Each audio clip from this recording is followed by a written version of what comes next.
ASIC stock analysis and ASIC stock prediction. In this 1-minute video, I'm going to show you exactly what I'm going to do in trade. I'm the only guy in the space that's actually done this for 42,000 videos over 5 years. So I've actually seen what's making me money and what's not. Especially now with Antiquity Specialty Insurance Company holding common stock.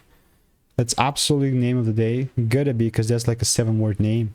And all I can tell you, man, is that this is the first time they've actually listed here. And I'm looking to just double down, buy more. So we have this demand zone. I mean, we're starting at 25 bucks. The doubling down process in my case, I mean, it will just make the most sense if it pulls down and gives me some like sort of 1-minute confirmation.